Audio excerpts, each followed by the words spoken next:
Let me teaching the different phrase, but they have same meaning. If will learn you and now shall will, you will be able to speaking in the future correctly. کله چې موږ د یو داسې کار په باره کې خبرې کوو چې هغه په راتلونکي کې پېښ شي، یعنې په راتلونکي کې به وشي، نو موږ به د شال ویل څخه مدد اخلو. شال ویل د سمپل فیوچر ټینس یا فیوچر انډیفینټ ټینس هیلپینګ ورب دی. دا موږ سره دا هیلپ کوي چې موږ د فیوچر په باره کې خبرې وکړو. شال او ویل با، زه به دا کار وکړم، هغه به دا کار، یعنې په پښتو کې موږ وایو زه به دا کار وکړم، هغه به دا کار وکړي، موږ به دا کار وکړو. هغوی به د هغوی سره ملاقات وکړي او داسې نور، یعنې کوم کارونه چې په راتلونکي کې پېښېږي شال ویل موږ ته ښکاره کوي. د دې شال ویل ذاتي معنا با، زه به، تاسو به، هغوی به، یعنې زه به. اوس شال چېرته استعمالېږي او ویل چېرته استعمالېږي؟ یو ډېر زیات مهم او ایکسپلین دی. شال پخوا موږ د آی وي لپاره استعمالوو.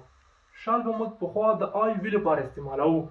اوس شال د سره مه راوړه، یعنې شال ته بالکل ضرورت نشته، یوازې ویل راوړه. هغه که د یو باره کې خبرې کوي، که د دوو بارو کې خبرې کوي، که د ډېرو بارو کې خبرې کوي، شال ته بالکل ضرورت نشته. یوازې ویل راوړه او ستا جمله به 100% صحیح وي.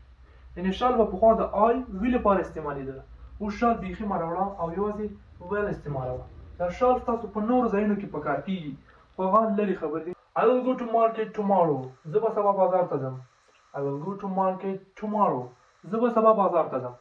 We will meet them. موږ به د هغوی سره ملاقات وکړو. We will meet them. موږ به د هغوی سره ملاقات وکړو. د وی لپاره شال استعمالېده.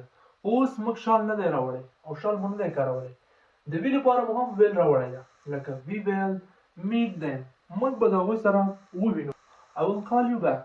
زه به تاته کال وکړم بیا. I will call you back. زه به تاته کال وکړم بیا.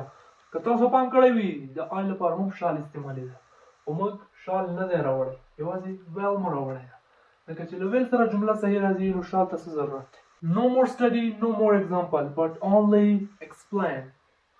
شال ویل تاسو ما پکې اگزامپل او مثالونه درکړل.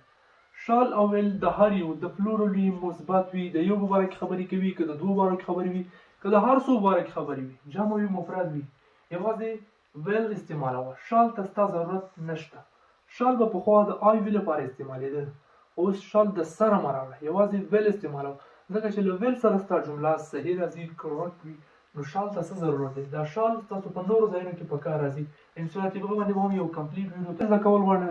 موږ د یوټیوب چینل د سیول انګلیش په پښتو کې سبسکرایب